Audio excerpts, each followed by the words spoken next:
사랑의 주님과 동행하시는 복된 날 되시기 바라겠습니다. 오늘 말씀은 고린도후서 5장 8절에서 10절 말씀입니다. 우리가 담대하여 원하는 바는 차라리 몸을 떠나 주와 함께 있는 그것이라. 그런즉 우리는 몸으로 있든지 떠나든지 주를 기쁘시게 하는 자가 되기를 힘쓰노라. 이는 우리가 다 반드시 그리스도의 심판대 앞에 나타나게 되어 각각 선악간에 그 몸으로 행한 것을 따라 받으려 함이라. 아멘. 오늘 말씀의 내용도 역시 어제 말씀에 이어지는 내용입니다. 바울이 평생 복음을 전하는 삶을 살면서 정말 수많은 고난을 겪었습니다. 그런데 바울에게는 정말 흔들릴 수 없는 소망이 있었다는 거죠. 그 소망 때문에 그 수많은 고난을 다 겪고 인내하고 이겨냈다라고 지금 바울은 말하고 있는 것이죠. 그래서 이제 바울은 그 소망에 대해서 지금 계속해서 말씀하고 있는데 오늘 주제는 그리스도의 심판대라는 것입니다. 이 바울은 항상 그리스도의 심판대를 바라보는 그런 삶을 살았다라는 것이죠. 그래서 결국은 우리가 이제 그리스도의 심판대 앞에 다 서야 된다. 이것을 항상 생각하면서 살았기 때문에 평생 복음을 전하면서도 다시 마음을 일으켜 세울 수 있었다라는 것이죠. 오늘 말씀 10절을 다시 읽어보면 이는 우리가 다 반드시 그리스도의 심판대 앞에 나타나게 되어 각각 선악간에 그 몸으로 행한 것을 따라 받으려 함이라. 자, 이렇게 기록하고 있습니다. 자, 그러면 그 그리스도의 심판대가 무엇이며 또 그리스도의 심판대를 바라보는 사람은 이제 이 땅에 살 때 어떤 영적 은혜를 추구하면서 살게 되는가, 이런 관점에서 우리가 오늘 말씀을 하나씩 살펴보면서 은혜를 나누도록 하겠습니다. 첫 번째는요, 죽음을 초월하는 믿음을 항상 추구한다라는 것입니다. 오늘 말씀 8절 말씀입니다. 우리가 담대하여 원하는 바는 차라리 몸을 떠나 주와 함께 있는 그것이라. 자, 8절 이렇게 기록하는데요. 몸을 떠나, 이 뜻은 죽음을 가리키는 거죠. 차라리 죽어서 주와 함께 있는 그것이라, 주님과 함께 있고 싶다라고 지금 말하는 거죠. 그러니까 그리스도의 심판대를 항상 생각하고 또 그것을 바라보는 사람은 항상 죽음 이후의 삶을 생각할 수밖에 없다라는 것입니다. 이 말은 다른 말로는 세상에 대한 미련이 그렇게 많지 않다. 세상 미련 별로 없다. 이제 이런 말이기도 한 것이죠. 그래서 사도 바울은 신약 성경 여러 곳에서 이런 말씀을 한 적이 있죠. 빌립보서 1장 23절에 내가 그 둘 사이에 끼었으니 차라리 세상을 떠나서 그리스도와 함께 있는 것이 훨씬 더 좋은 일이라 그렇게 하고 싶으나. 여기에서 보면은 바울이 정말 원하는 것은 빨리 죽어서 주님과 함께 살고 싶다. 그런데 지금 내가 생명을 가지고 살아있는데 이 살아있는 동안에 또 복음 전하는 주님의 일을 할 수 있으니 그것도 감사하다.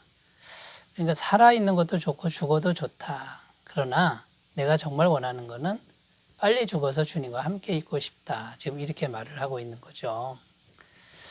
여러분, 그래서 오늘 차라리 몸을 떠나 주와 함께 있는 이것을 소망한다 이렇게 말하는데, 이 말은 또 이 세상의 삶보다는 천국에서의 삶이 더 중요하다 이렇게 말하는 것과도 같다라는 것입니다.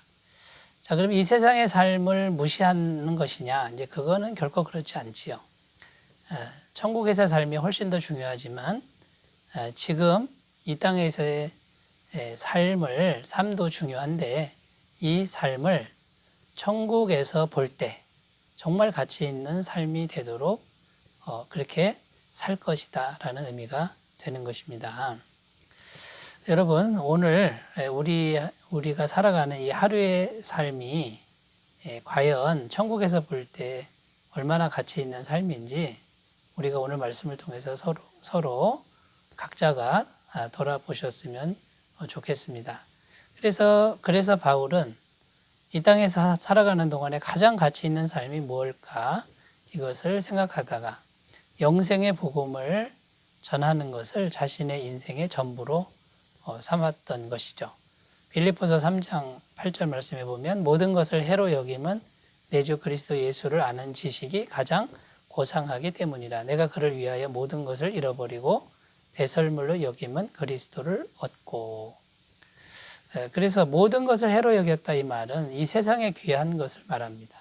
이 세상의 가치관이 귀하다고 말하는 것들을 해로 여기고 오직 예수님에 대한 지식, 그것만을 추구했다라는 것이죠.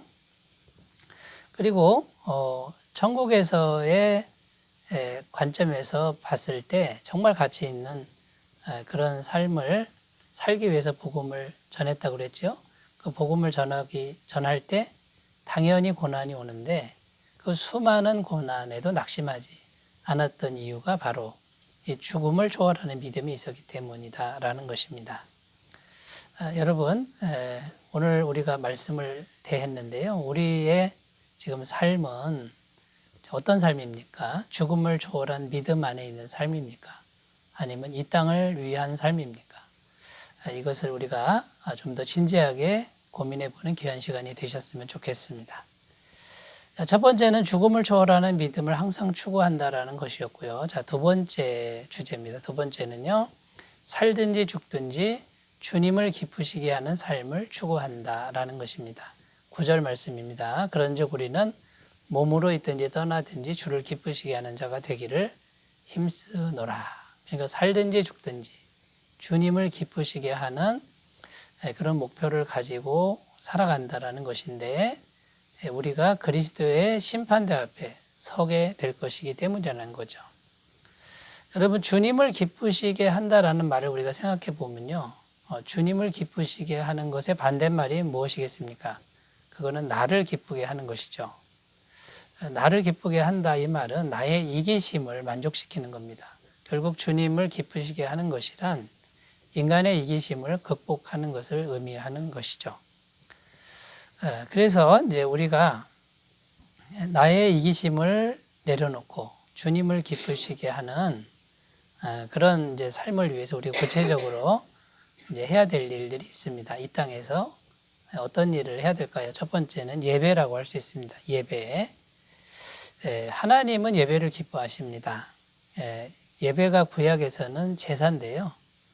짐승을 잡아서 드리는 거죠. 그러니까 피의 제사입니다. 피 흘리는 제사입니다. 이스라엘 백성들을 애굽에서 구원해 내신 후에 광야에서 하나님이 모세를 통하여 말씀하신 게 뭐냐면 성막을 만들어서 거기서 피 흘리는 제사를 드려라. 그래야 그 죄가 사해지고 내가 너희와 만날 것이다. 이렇게 말씀하신 거죠.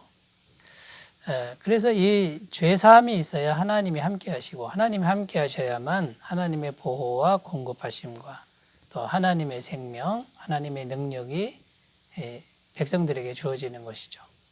여러분, 오늘날 이 제사가 이제 예배가 됐는데, 우리가 믿음으로 십자가에 피 흘리신 예수님을 바라보고 그 예수님의 영원한 죄사함을 믿으면서 찬양하면서 하나님 앞에 우리가 나아가는 것이죠. 그래서 이렇게 예배를 잘 드릴 때 하나님이 기뻐하시고 하나님의 임재, 하나님의 생명, 하나님의 보호 능력을 우리가 공급받아서 하나님과 함께 사는 복된 인생이 될 줄로 믿습니다. 자, 두 번째는 사랑하는 삶이라는 겁니다. 하나님을 기쁘시게 하는 삶은 사랑하는 삶이다라는 거죠. 마태복음 22장 37절에서 39절에 보면은 예수께서 이르시되 내 마음을 다하고 목숨을 다하고 뜻을 다하여 주 너의 하나님을 사랑하라 하셨으니 이것이 크고 첫째 되는 계명이요 둘째도 그와 같으니 내 이웃을 내 자신과 같이 사랑하라 하셨으니. 자, 이렇게 기록합니다. 그러니까 신구약 성경을 한마디로 얘기하면 사랑이죠. 두 마디로 얘기하면 하나님 사랑하고 이웃을 사랑하라라는 것입니다. 또 히브리서 13장 16절 오직 선을 행함과 서로 나누어 주기를 잊지 말라. 하나님은 이 같은 제사를 기뻐하시느니라. 여기 보면 선을 행하고 나누어 줘라. 이것이 제사다, 예배다. 이걸 기뻐한다 그러죠. 여러분, 주는 게 사랑입니다. 요한복음 3장 16절에 보면 하나님이 세상을 이처럼 사랑하사 독생자를 주셨으니, 하나님은 너무나 사랑하기 때문에 가장 귀한 걸 우리에게 주셨다라고 표현합니다. 주는 겁니다. 여러분, 그러니까 사랑은 주는 것으로 나타나는데 이 같은 제사를 기뻐한다 말씀합니다. 또 고린도전서 13장 13절 말씀에 그런즉 믿음, 소망, 사랑 이 세 가지는 항상 있을 것인데 그 중에 제일은 사랑이라 이렇게 말씀하고 있습니다. 자, 세 번째 하나님 기뻐하시는 게 뭘까요? 전도라는 것입니다.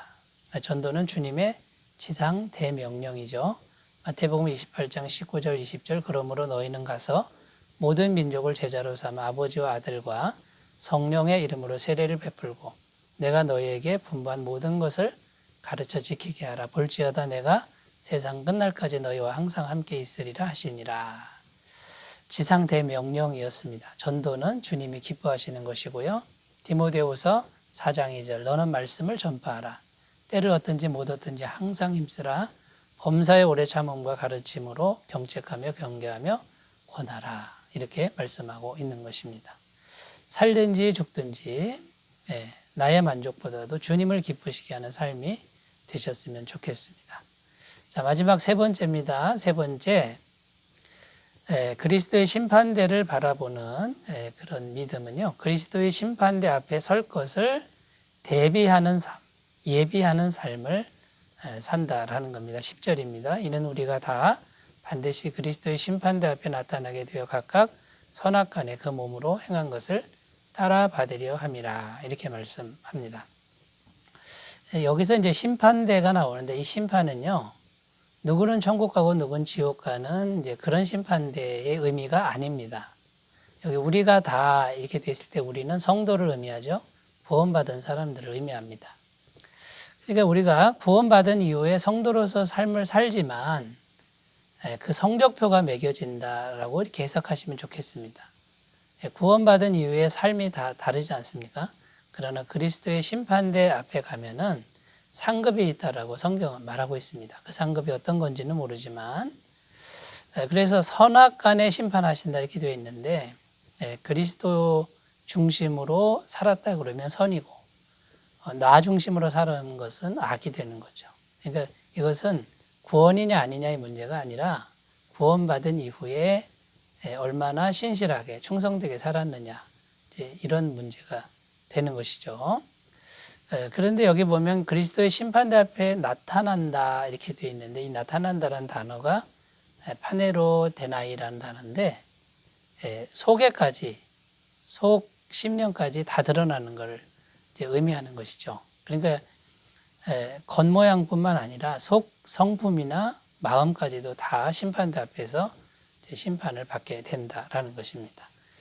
여러분 한번 생각해 보십시오. 이런 그리스도의 심판대가 항상 있다 그러면 우리는 예비하는 삶을 살 수밖에 없다라는 것이죠. 여러분 이런 은혜를 추구하셨으면 좋겠습니다. 기도합니다. 하나님 아버지, 사도 바울은 그리스도의 심판대를 항상 바라보고 의식했습니다. 우리도 그렇게 살 수 있도록 도우시고 예비하는 삶을 살게 하옵소서. 예수님의 이름으로 기도드립니다. 아멘. 주의 사랑 충만하시기 바라겠습니다. 감사합니다.